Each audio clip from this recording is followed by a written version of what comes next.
Hello and welcome to the Spirit Safe. My name's Rob. Thank you very much indeed for joining me. This week we've got another Scotch single malt. It's the 13-year-old Craigellachie from Speyside. Craigellachie is owned by, I want to say Diageo all the time. It's not. It's actually owned by Bacardi. And Bacardi own a couple of other distilleries. They own Aberfeldy. We've tried the 12-year-old from Aberfeldy, which I wasn't overly impressed with.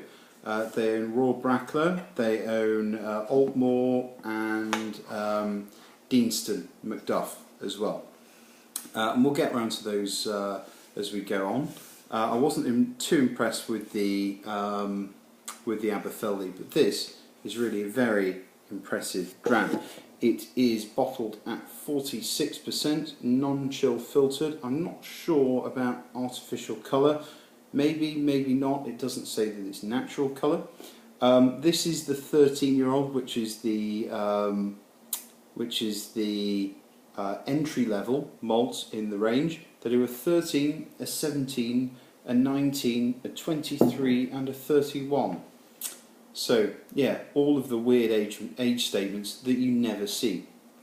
But they all have age statements in the Craigellachie range, all the way through. Craigellachie, they call themselves old-fashioned, and they say it was old-fashioned in 1891 on the label. That's because they continue to use worm tubs to condense the whisky. Now, worm tubs, rather than having the sleeve condenser, it's a long copper snake in a tub of cold water, which condenses the whisky. Now that leads to less copper contact, which can give a sulphur influence in the whisky. Another Speyside distillery that does this is mortlach, and we tried the 15-year-old Gordon and MacPhail from mortlach as well, which did have the sulphur influence in it. So I tried this a year ago and enjoyed it, but I put off buying it for some reason. I've always known that it's been on the list. It's handsomely packaged, it's nicely priced, 75 Canadian dollars plus tax, and it's an old-fashioned malt with the it's non-chill filtered. It's got that age statement, so it had to be on the list. So I bought this recently, and it's going down very, very nicely. It's one of my favourite Speysides. This certainly, when you set the price against the quality, it comes out very, very well.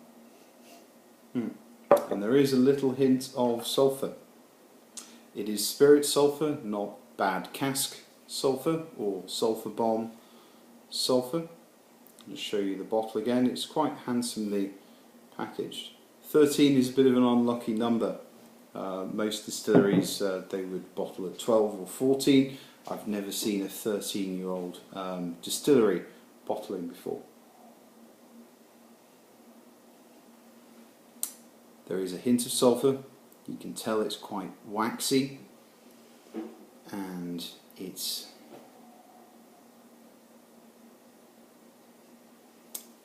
meaty. You can tell immediately that it's of substance. You get the matchbox smell, so you get the sulphur matchbox striker. You get the slightly cardboardy note to it. It does smell like a box of matches on the stove with maybe a single burnt spent match in it, because you do get just a whiff of smoke there.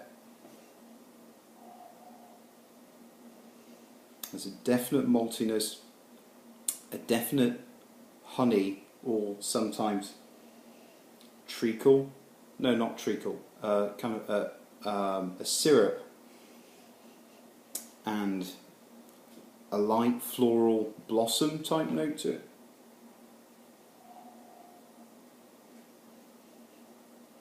It has got the hint of the spent shotgun cartridge about it as well. Bit of a cordite note to it. All of this sounds very, very, very strange, but it does have that sweet, malty, honeyed note to it as well, which is very, very inviting.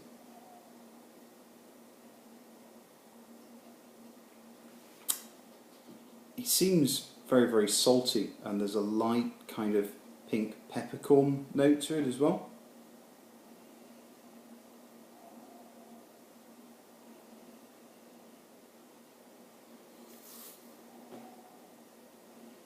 Hint of very, very green banana.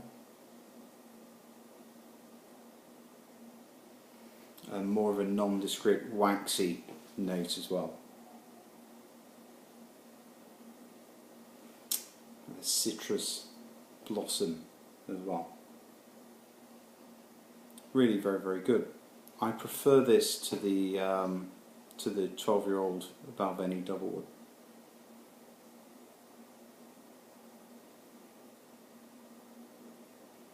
Absolutely lovely.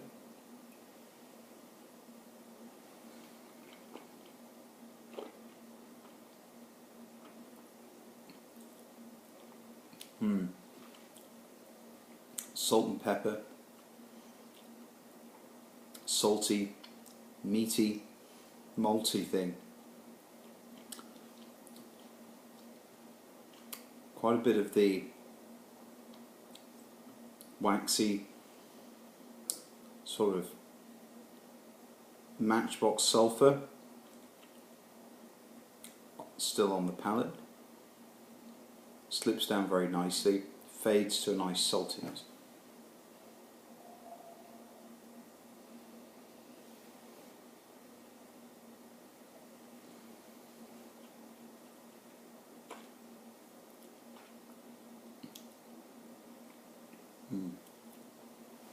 Good blast of cool day that time actually.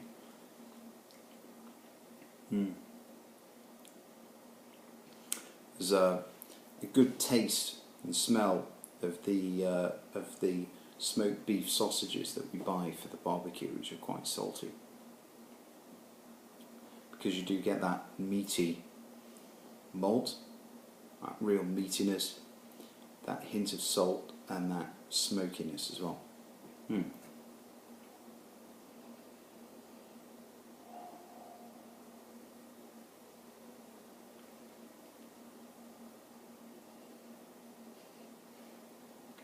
Yeah, it's just pink peppercorns, salt and flowers. Really nice. I think for the price, I mean, this is an old-fashioned, slightly strange single malt really, and the fact that it's available with an age statement in an expensive place for less than 80 Canadian dollars is pretty good. I'm very, very glad I bought it. I'll certainly have another bottle of this actually. I'd be interested in the older versions, the 17, 19. As it gets up to 23, it starts to get fantastically expensive, and the 31-year-old, very, very expensive. I can't decide whether I prefer this to the Mortlach 15 Gordon MacPhail that I've tried, but I expect it would give the Mortlach Rare Old a very good run for its money. In fact, yeah, I'm pretty sure it does. I've tried the Mortlach Rare Old and the Mortlach 18 as well. So this, I mean, it's a style that's no longer made. This single malt is, I mean, what else do they have for worm tubs in Speyside now? There's Mortlach in terms of something that's quite salty. I suppose there's Inchgauer, but yeah, it really does stand on its own. I'm very glad that it's available to me in Canada, where the choice is sometimes somewhat limited. So yeah, this absolutely gets my vote. Go out and buy it. Let me know what you think. Hope you've enjoyed the review. It's a bit disjointed. It's very, very late. It's past midnight, and my son only got to sleep about 15-20 minutes ago. So my brain is not working the way it should be. Anyway, hope you've enjoyed the review nonetheless. We will meet again soon, and cheers. Stay tuned. Bye bye.